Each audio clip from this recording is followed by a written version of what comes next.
Syukur, hormat, kemuliaan hanya bagi-Mu Tuhan. Atas segala berkat, kekuatan, dan kemampuan yang Tuhan berikan buat kami semua di pagi hari yang indah ini. Kami bersyukur dan bersuka cita Tuhan, ada di tengah-tengah mesbah-Mu Tuhan, supaya kami layak Tuhan menjadi persembahan yang kudus berkenan. Kami akan merasakan damai yang Engkau akan berkarya di dalam kehidupan kami semua ya Bapa. Serahkan ibadah kami ini dalam nama Tuhan Yesus Kristus, Tuhan dan Juru Selamat kami yang hidup. Haleluya.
Allah, syukur kami hanya kepada-Mu, sebab Engkau yang layak menerima pujian penyembahan kami. Biar Tuhan dapatkan kami menjadi penyembah-penyembah yang menyembah Bapa dalam roh dan kebenaran. Terima kasih Tuhan Yesus, kami sudah memuji-muji dan menyembah Tuhan. Terima setiap pujian penyembahan kami menjadi satu persembahan kami yang hidup di hadapan hadirat-Mu, menyenangkan hati Tuhan, tetapi juga mendatangkan berkat-berkat dalam hidup kami di tengah-tengah kami mengiring Tuhan. Terima kasih Bapa di dalam surga, terima kasih Yesus. Dan tiba saatnya lagi kami mau mendengarkan kebenaran firman-Mu. Karenanya hamba berdoa roh-Mu yang kudus mengurapi kami semua tanpa terkecuali. Biar kebenaran firman Allah yang akan kami dengar lagi pagi hari ini menolong, memberkati kami, menuntun hidup kami, membimbing hidup kami, memperbaiki kelakuan kami, menyatakan kesalahan kami, dan bahkan menuntun kami kepada jalan yang benar. Karena itu Tuhan, kami terbuka hati kami. Tuhan buat kami menjadi hati, memiliki hati seperti seorang murid yang siap mendengar dan siap diajar oleh kebenaran firman-Mu. Terima kasih Bapa di sorga. Terpujilah nama Tuhan. Suasana dan tempat ini biar dikendalikan oleh Allah Roh Kudus. Terpujilah nama Tuhan.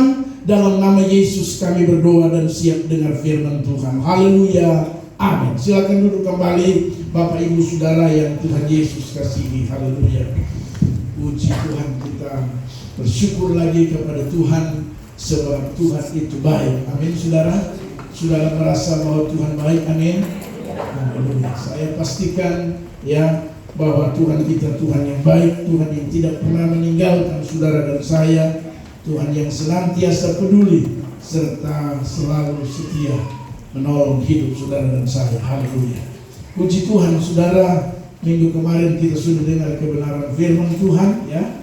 Saya percaya kebenaran firman Tuhan minggu kemarin telah menolong kita sepanjang seminggu berjalan sehingga kita kuat menjalani dan menghadapi hidup ini. Hari ini kita akan dengar lagi kebenaran firman Tuhan yang saya ambil di dalam Lukas pasal 4 ayatnya yang ke-38 sampai dengan ayat yang ke-41 ya. Haleluya. Ini sebuah kisah yang akan nantinya kita renungkan bersama-sama, dan saya beri judul mengalami kuasa Tuhan. Haleluya. Jadi dari kebenaran firman Tuhan ini kita akan lihat ya sebuah kisah yang luar biasa yang dikerjakan tentunya oleh Tuhan Yesus. Lukas pasalnya yang keempat, kita mulai baca ayat 38 sampai 41. Demikian bunyi firman Tuhan. Kemudian ia meninggalkan rumah ibadat itu dan pergi ke rumah Simon. Adapun ibu mertua Simon demam keras alias malaria.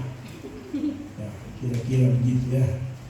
Demam keras, dan mereka meminta kepada Yesus supaya menolong dia. Maka ia berdiri di sisi perempuan itu lalu menghardik demam itu, dan penyakit itu pun meninggalkan dia. Perempuan itu segera bangun dan melayani mereka. Ketika matahari terbenam, semua orang membawa kepadanya orang-orang yang sakit, orang-orang sakitnya yang menderita bermacam-macam penyakit. Ia pun meletakkan tangannya atas mereka masing-masing dan menyembuhkan mereka. Dari banyak orang keluar juga setan-setan sambil berteriak, "Engkau adalah anak Allah." Lalu ia dengan keras melarang mereka dan tidak memperbolehkan mereka berbicara, karena mereka tahu bahwa ia adalah Mesias. Haleluya. Bapak Ibu Saudara yang Tuhan Yesus kasihi, ini merupakan sebuah cerita yang dilakukan oleh Yesus semasa Yesus masih hidup ya. Dan inilah yang dilakukan oleh Yesus sebuah mujizat, atau yang saya sebut tadi mengalami kuasa Tuhan. Siapa yang mengalami kuasa Tuhan? Di Alkitab ini mencatat lebih spesifik kepada ibu mertua daripada Petrus. Kalau saudara lihat dari temanya atau perikop lembaga Alkitab, dikatakan Yesus menyembuhkan ibu mertua Simon Petrus, tapi juga dan orang-orang lain. Haleluya. Mereka mengalami kuasa Tuhan yang dahsyat dan luar biasa. Dan saya percaya kuasa Tuhan tidak pernah berubah. Yesus melakukan mujizat, Yesus melakukan kesembuhan bukan cuman waktu itu saja. Saya yakin dan percaya kuasanya Yesus itu dulu, kemarin, hari ini, bahkan sampai selama-lamanya tidak pernah berubah. Amin. Dan kalau dia bisa melakukan waktu itu, saya yakin hari-hari ini juga dia bisa lakukan dalam hidup saudara dan saya. Siapa yang percaya katakan amin. Haleluya. Karena dia tidak berubah, kuasanya tidak pernah berubah. Yang dia lakukan tempo dulu, saya yakin dan percaya sampai hari-hari ini itu tidak akan pernah berubah. Persoalannya kalau saudara dan saya tidak merasakan karena ada hal yang salah dalam kepengiran kita kepada Yesus. Mari kita perhatikan ya, sampai terjadinya mujizat. Bagaimana supaya saudara dan saya dalam cerita ini kita bisa melihat bagaimana ibu mertua daripada Simon Petrus itu mengalami mujizat, tetapi juga orang-orang yang pada saat itu mengikuti. Mari kita lihat, perhatikan firman Tuhan. Yang pertama, perhatikan ayat 38, saudara. Terjadinya ya, atau mengalami kuasa Tuhan, mengalami pertolongan Tuhan, mengalami mujizat Tuhan. Ayat 38 dikatakan begini. Kemudian ia meninggalkan rumah ibadah itu dan pergi ke rumah Simon. Adapun ibu mertua Simon demam keras. Perhatikan kalimat terakhir. Dan mereka meminta kepada Yesus supaya apa? Menolong dia. Dengar baik, kalau Anda punya persoalan cuma soal sakit penyakit, kadang-kadang ini yang saya katakan, kadang-kadang kita salah. Perhatikan baik-baik kalimat terakhir berkata begini. Dan mereka meminta kepada Yesus supaya apa? Menolong dia.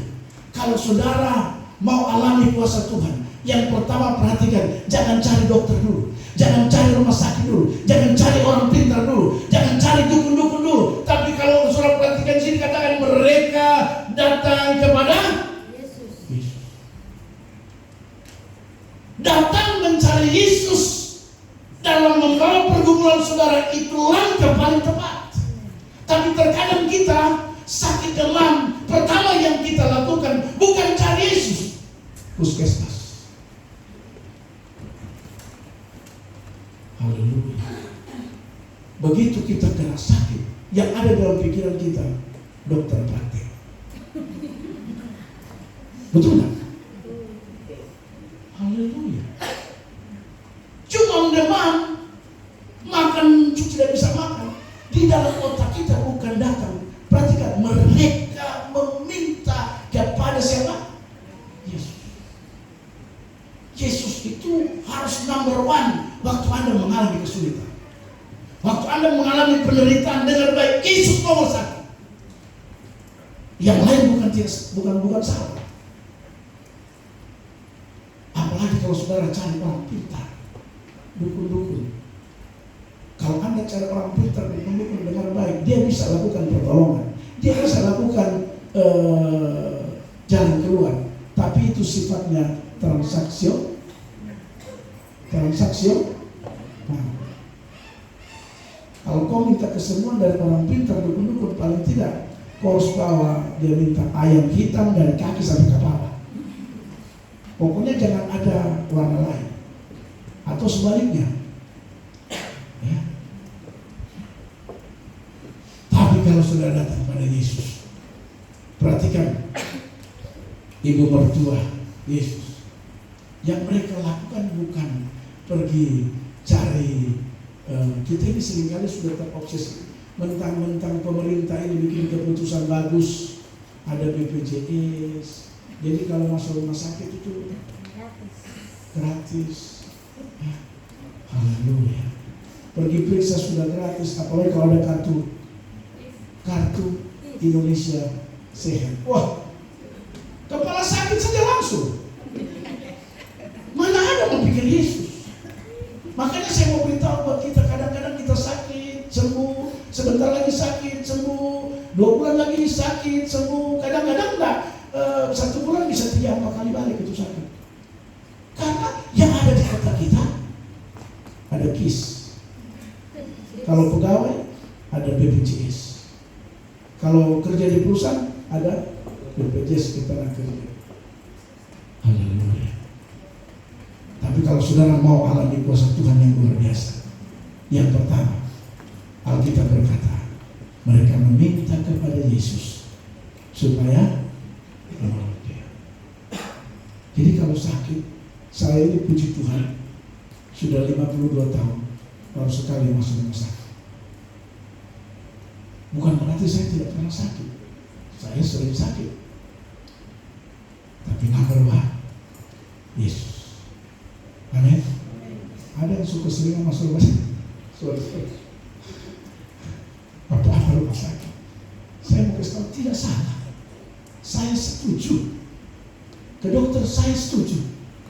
Tapi sekarang yang ada di pikiran kita, Yesus atau dokter? Rumah sakit atau dokter? Ini yang saya kasih tahu, seringkali kita keliru. Makanya mengalami kuasa Tuhan itu tidak maksimal.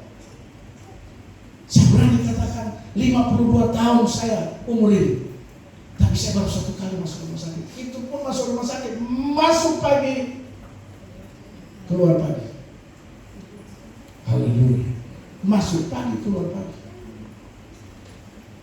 Sebenarnya tidak masuk, tapi karena waktu itu hanya perut. Saya perut sakit sekali, buang air tidak bisa, ya, perut terputar. Hanya pergi lari ke sana. Tahu enggak? Dikasih obat dokter tidak sembuh. Sudah sampai malam enggak sembuh. Sudah tahu apa yang saya minum? Saya ambil air panas setengah gelas, saya taruh minyak tawar. Saya berdoa, Tuhan berkati obat ini. Kudus, saya minum. Begitu saya minum, tidak tertahan lagi, langsung cari toilet dan langsung sembuh. Pagi saya keluar. Haleluya. Seumur hidup 52 tahun hanya sekali masuk itu. Karena nomor 1 yang harus kita cari siapa? Tuhan Yesus. Haleluya. Jangan kita mau berangkat ke Kalimantan untuk apa?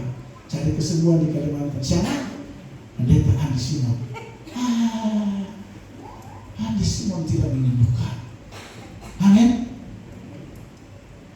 Mau kemana? Mau ke Turaja. Di mana? Di Meko. Di Meko itu, saya heran. Kita yang seringkali kita lupa bahwa Yesus sanggup menyembuhkan kita. Amin. Bukan saja dia bukan saja menyembuhkan sakit penyakit kita, saudara. Kalau saudara baca cerita ini bagian akhir dikatakan termasuk suami-suami. Orang kasih suami setan-setan apapun tetap keluar, saudara. Haleluya.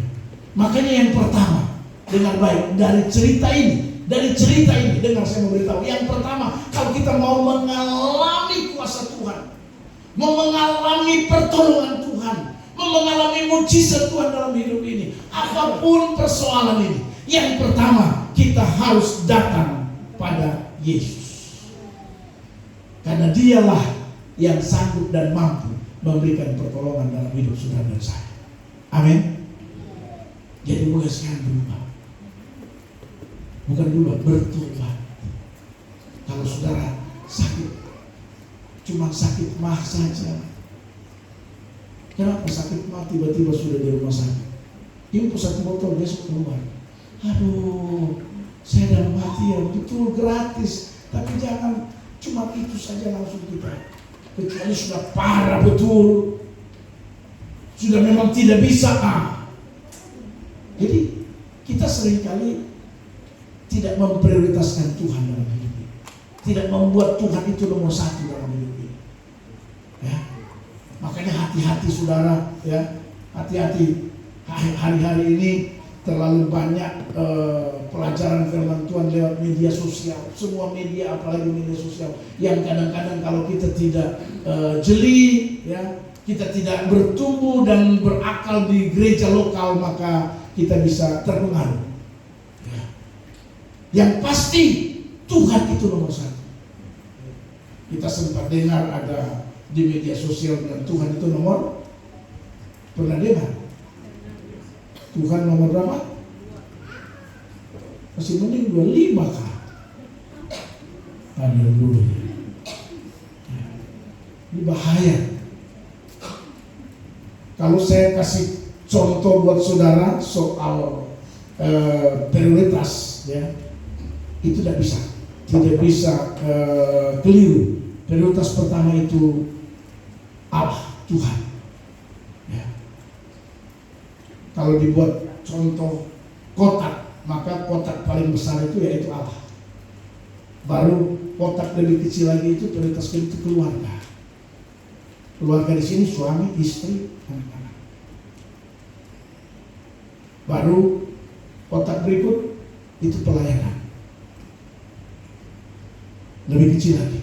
Itu kalau saya kasih contoh prioritas, ya. Baru ke orang lain. Kalau kita balik prioritas, misalnya kasih keluarga di bawah, kemudian kotak habis keluarga mungkin pelayanan, lalu kemudian Allah yang kotak besar, maka saya pastikan tidak ada keseimbangan di situ dan bisa. Belum ada masalah, sudah bisa ambruk, ya, karena sudah salah prioritas. Nah karena itu Bapak Ibu Saudara yang Tuhan Yesus kasih, kalau kita mau alami kuasa Tuhan dalam hidup, maka yang pertama, apapun persoalan kita, apapun kesulitan, apapun pergumulan kita, maka yang pertama kita harus datang dan cari Tuhan. Minta pertolongan yang pertama dari Tuhan. Seperti yang dilakukan oleh murid-murid ini. Mereka meminta kepada Yesus supaya menolong dia. Amin saudara.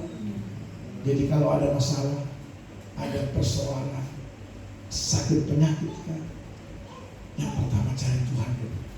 Minta Tuhan menolong kita. Amin. Haleluya. Yang kedua, perhatikan firman Tuhan, saudara. Yang kedua, kalau saudara perhatikan ayatnya yang ke-40. Ketika matahari terbenam, semua orang membawa kepadanya orang-orang sakit yang menderita bermacam-macam penyakit. Ia pun meletakkan tangannya atas mereka masing-masing dan menyembuhkan mereka. Haleluya. Ayat ini memberi pesan kepada saudara dan saya bahwa dibutuhkan saudara dan saya punya kepercayaan atau iman yang sungguh luar biasa. Kepada siapa? Kepada pribadi yang namanya Yesus. Saya ingat cerita seorang hamba di Kapernaum. Hamba disembuhkan karena perwira Kapernaum.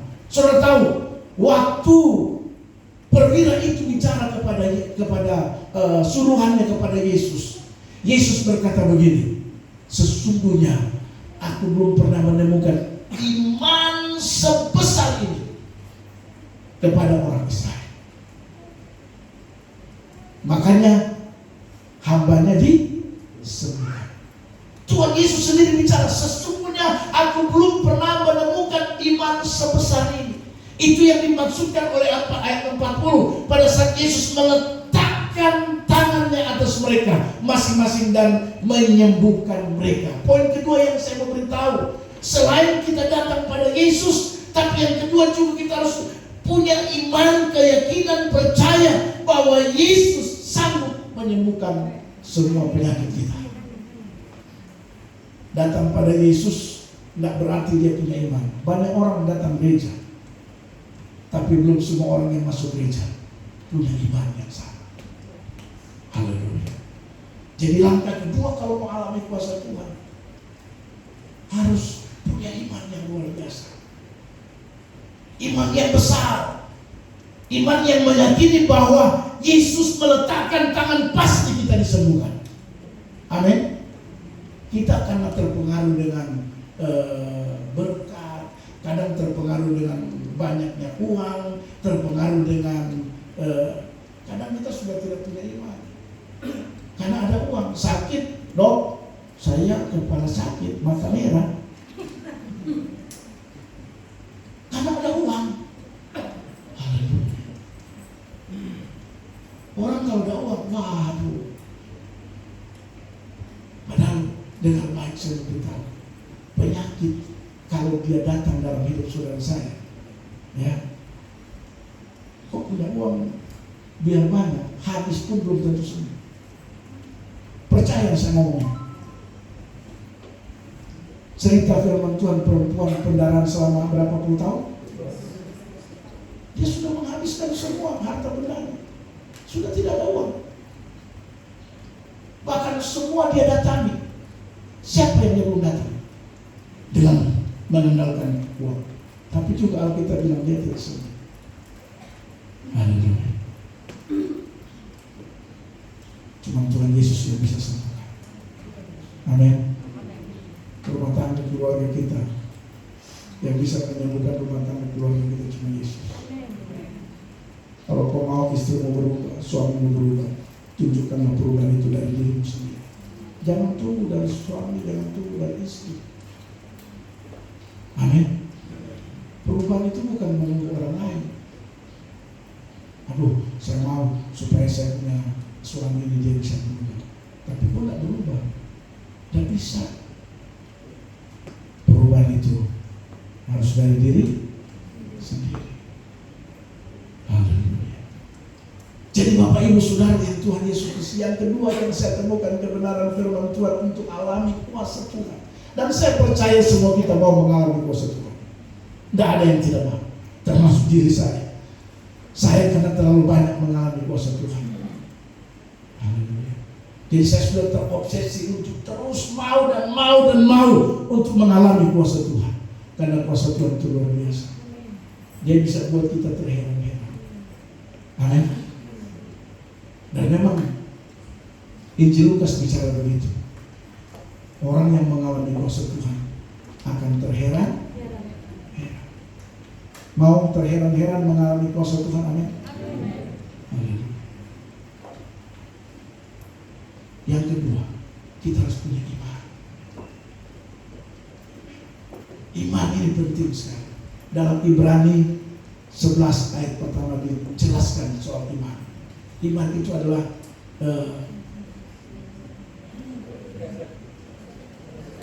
bukti dari yang kita harapkan,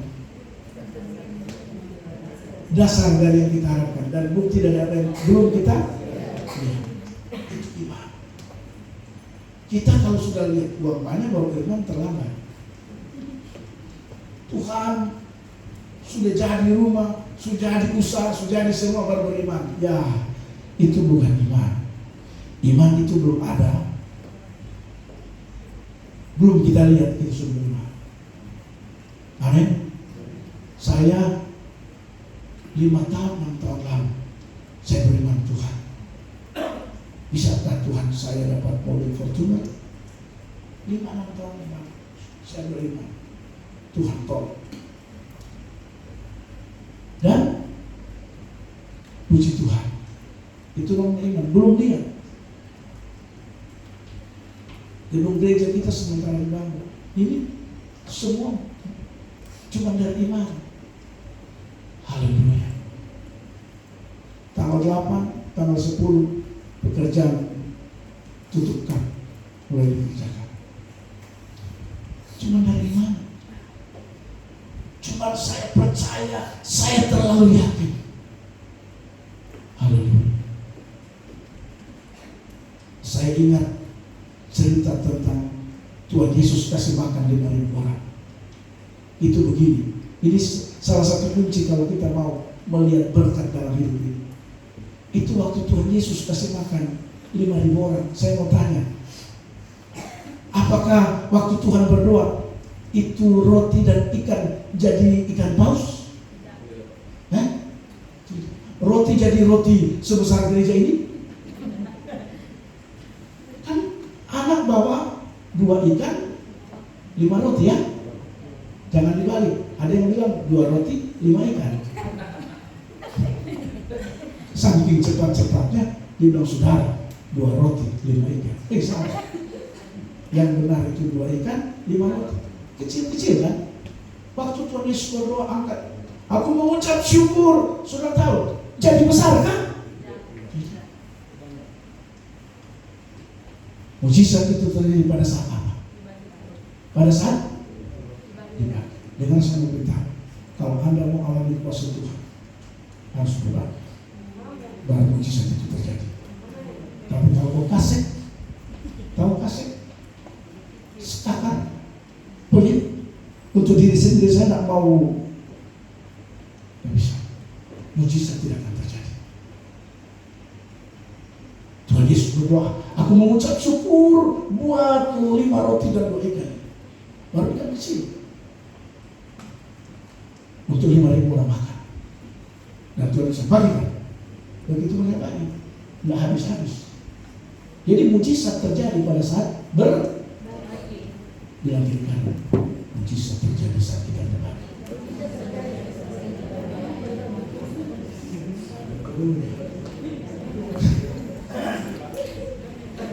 Makanya kalau makanan ada, makanan, berbagi makanan. Jangan habis makan isi di kulkas. Besok pagi kasih panas lagi. Makan, ada sisa, isi lagi di kulkas. Sampai 2 minggu masuk keluar. Tetangga kiri kanan butuh. Haleluya.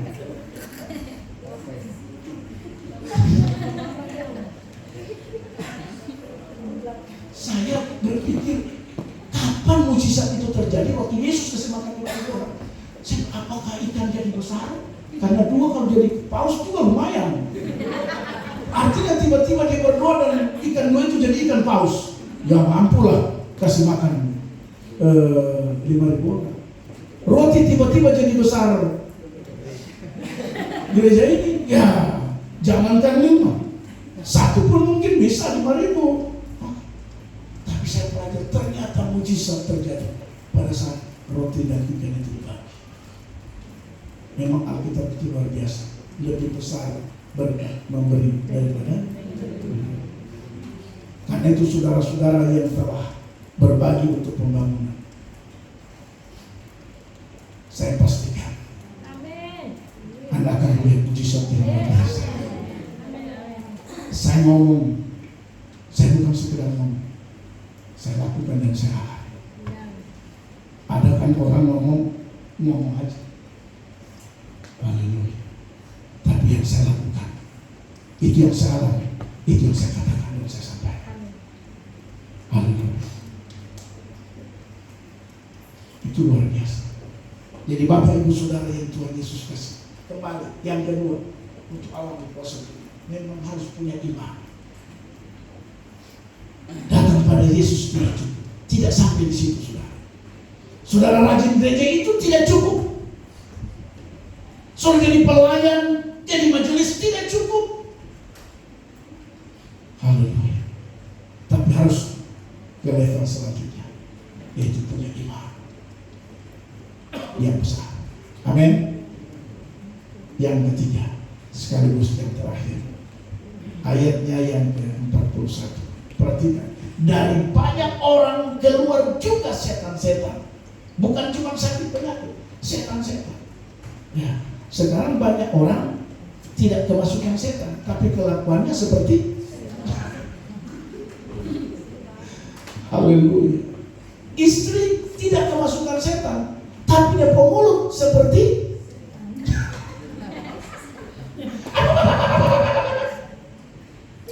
haleluya.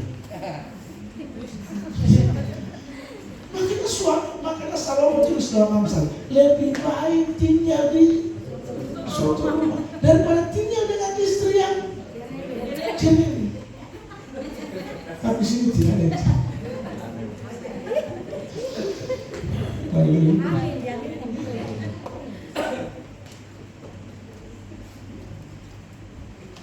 Banyak sekarang, ya, tidak kemasukan setan, tapi haleluya, dia kelakuan seperti kesetanan. Haleluya. contoh saya contohkan kemarin. Karena dia tidak suka tetangga, dia lewat jalan belakang. Ini kan seperti kesetanan ya. Harusnya kalau saya ngajar minggu kemarin khotbah saya, waduh, itu tidak perlu ditafsir, tidak perlu lagi di otak hati, itu jelas firman Tuhan minggu kemarin. Bagaimana menghadapi orang yang membenci kita? Jelas. Alkitab memberikan pengajaran doktrin yang benar menghadapi orang yang membenci kita. Yang pertama apa minggu kemarin?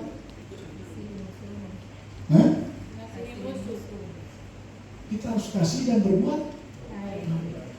Kalau orang benci kita, orang tak suka kita, Alkitab mengajarkan kita harus mengasihi dia dan berbuat baik. Jangan menghindar dari dia. Haleluya. Itu ajaran kita.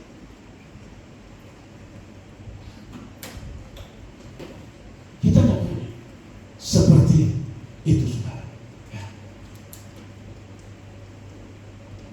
Banyak juga di sini kata dari banyak orang keluar juga setan-setan sambil berteriak, engkau adalah anak Allah.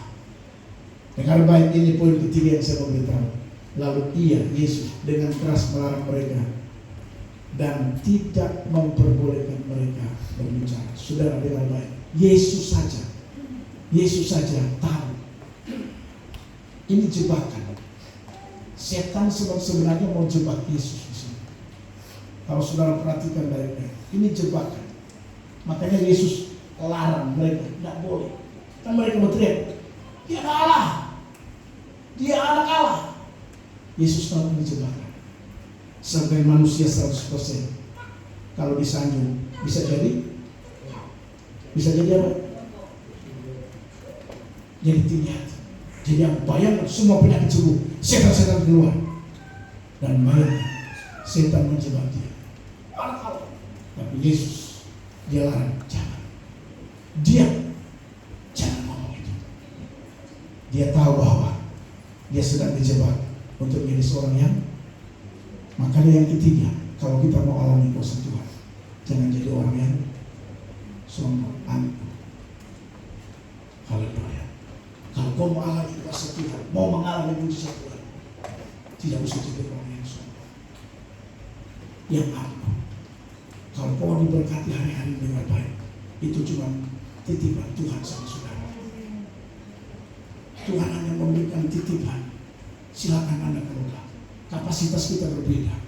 Saya mungkin Tuhan izinkan kelola 1-2 miliar, karena Tuhan tahu kemampuan saya mengurus cuma 1-2 miliar. Mungkin Anda punya kapasitas Tuhan izinkan untuk mengurus 100 juta.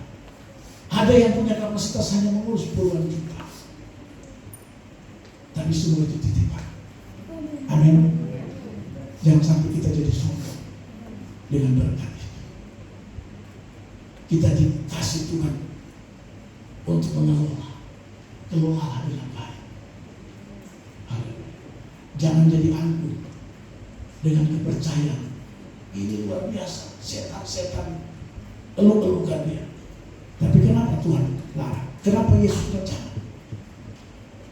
Karena Tuhan Yesus tahu ini jebakan bagi dia atas keberhasilan yang dia baru saja lakukan, menyembuhkan banyak orang, setan-setan keluar. Sekarang ini kalau ada pendeta yang dia berdoa dan orang terbanting, dia cerita di mana-mana. Saya berdoa, ada juga pendeta, saya berdoa sembuh. Pokoknya kalau saya berdoa sembuh. Dia tidak tahu dia sedang mulai. Haleluya. Kalau ada saudara dan saya doakan sembuh, itu bukan kita yang menyembuhkan, tapi Tuhan Yesus. Amin. Kalau saudara dan saya sekarang lagi diberkati, lagi sukses dengan semua persoalan, bukan karena Anda pintar, bukan karena Anda punya jabatan, tapi semua karena Tuhan.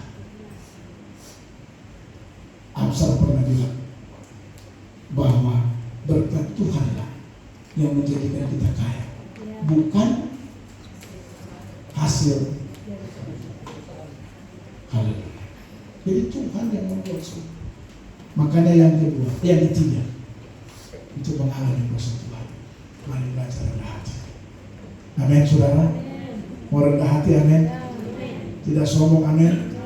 Bilang kiri kanan. Mari jadi rendah hati. Rendah hati. Saya yakin istri kalau rendah hati dia tidak mungkin berteriak-teriak sama itu suami. Kalau suaminya panggil, "Ma, iya Pak. Ma, ya. Tunggu, ada kerja."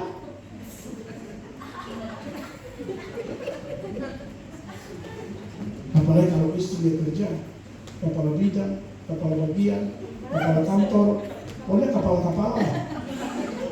Seolah-olah dia kepala bisa di rumah kok bukan kepala.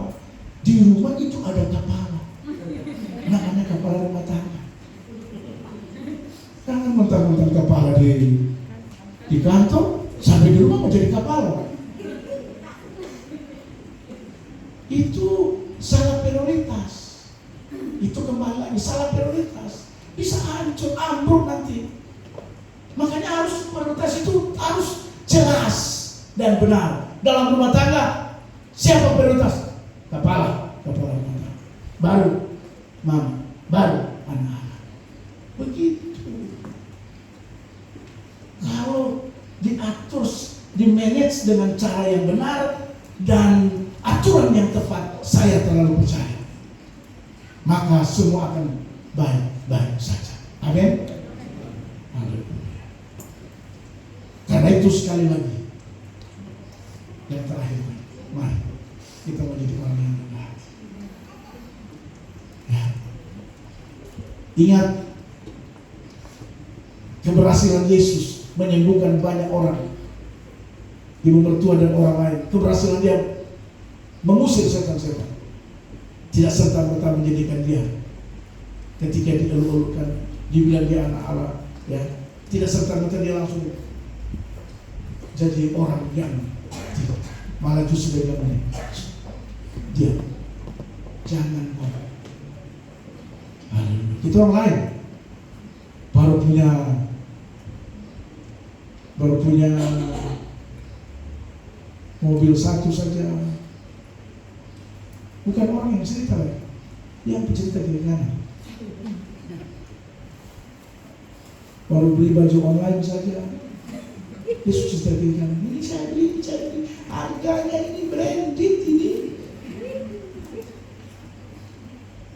Haleluya. Ini kalau Tuhan Yesus orang yang cerita, orang yang angkat dia, mau jebak dia supaya dia jadi sombong. Kita lain, kita sendiri yang ini sepatu saya pesan, mereknya ini dari Israel. Biarkan orang yang lihat, oh dari Israel. Jangan kau yang ngomong.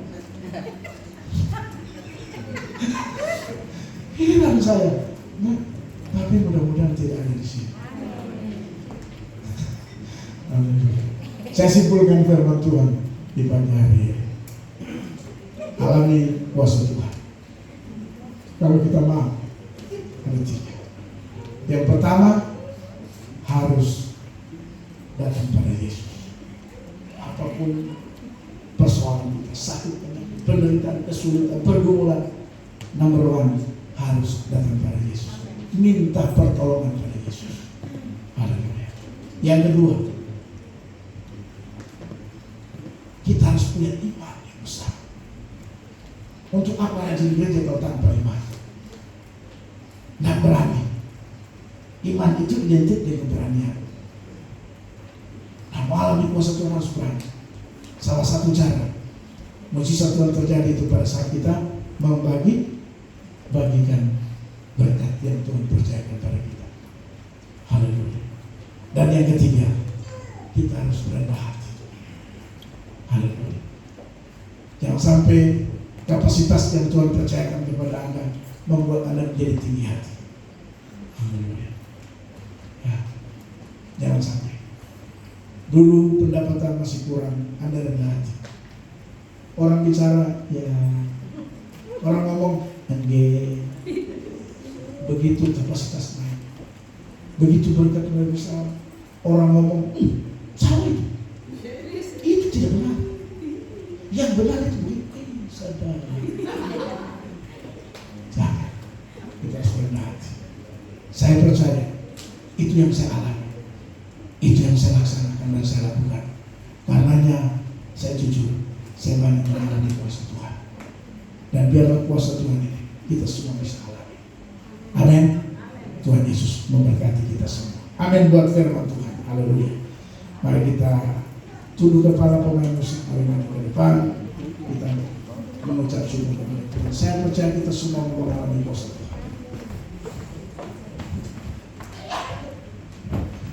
Bila aku angkat tanganku menyerah, Dia akan turun tangan untuk membela saudara saya. Saya mengajak kita semua bangkit berdiri sambil nyanyikan pujian ini. Haleluya. Saya tidak tahu beban-beban pergumulan saudara dan saya. Tapi kalau hari ini ada yang sakit, saya ingin menantang saudara. Apapun sakit, dengar baik Alkitab berkata, Tuhan Yesus menyembuhkan semua penyakit. Bahkan kerasukan setan itu dipulihkan oleh Tuhan. Saya tidak tahu penyakit apa saudara yang saudara alami. Tapi mari punya iman yang besar.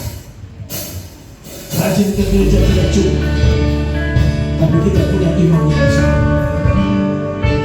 Percaya bahwa waktu Yesus meletakkan tangannya di atas saudara, saudara akan mengalami kesembuhan. Dan firman Tuhan berkata mereka disembuhkan oleh Tuhan. Haleluya. Kita semua bangkit berdiri. Haleluya. Haleluya.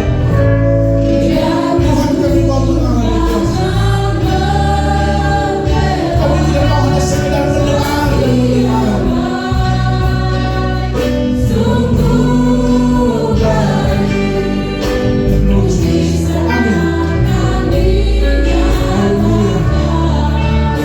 Sungguh-sungguh pujian bila Tuhan kita berdoa. Bila Tuhan akan Tuhan, haleluya. Dan Tuhan butuh imanmu. Mari miliki iman yang besar.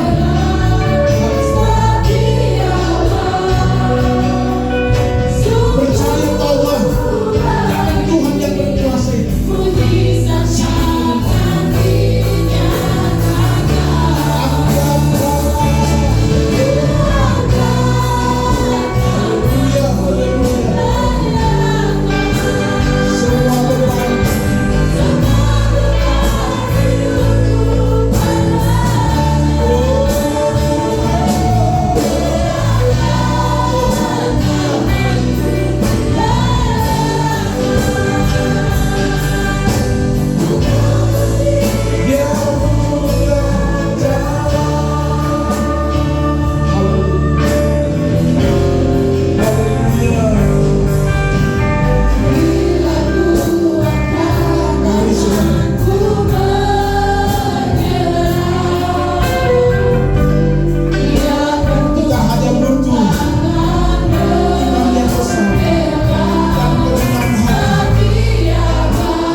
Saudara yang punya sakit, percayalah, milikilah iman yang besar. Saudara rajin gereja itu sudah tepat, rajin beribadah itu sudah tepat. Tapi yang kedua, mari miliki iman yang besar dan kerendahan hati. Haleluya. Mungkin ada di antara saudara yang sakit. Saya mengundang saudara boleh maju ke depan. apa saja penyakit itu. Saya memberitahu bahwa Yesus tidak pernah berubah kuasa. Kalau dia bisa lakukan mujizat 2000 tahun yang lalu, menurut cerita firman Tuhan tidak pernah berubah. Hari ini pun dia bisa lakukan mujizat bagi saudara dan saya.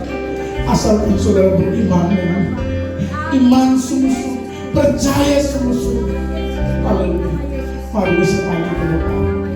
Ku angkat tanganku menyerahkan semua beban hidupku pada yang punya sakit saja, yang punya sakit saja. Haleluya.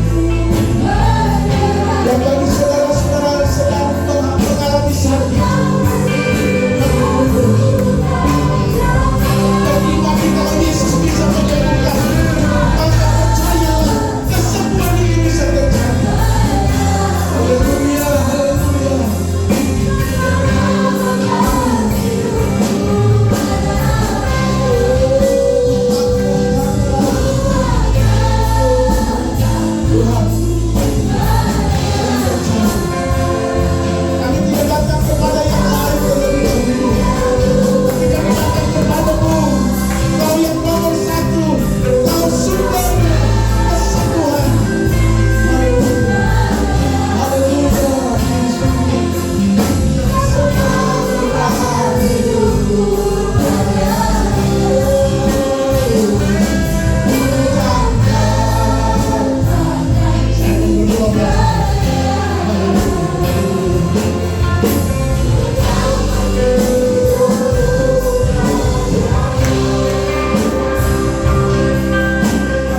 Tidak ada keraguan dalam hidup kami Tuhan. Sekali kami percaya, terus menerus kami percaya kepada Tuhan. Kami percaya, kami yakin Tuhan, mujizat Tuhan terjadi bagi kami semua. Terima kasih Tuhan Yesus, kami mengucap syukur buat kebenaran firman-Mu. Terima kasih, kami percaya kami semua diberkati oleh Tuhan. Dan sebentar kami memberi persembahan Tuhan, apapun bentuk persembahan yang akan kami bawa, Tuhan hamba berdoa dalam nama Yesus, berkatilah setiap tangan yang akan membawa lipat kali ganda, terjadi multiplikasi di tengah-tengah kehidupan keluarga, usaha bisnis dan pekerjaan, karena mereka membagi-bagikan berkat. Terima kasih Bapa di surga, terpuji nama Tuhan. Ini doa kami dan kami siap memberi persembahan. Haleluya, yang diberkati Tuhan, mari sama-sama berkata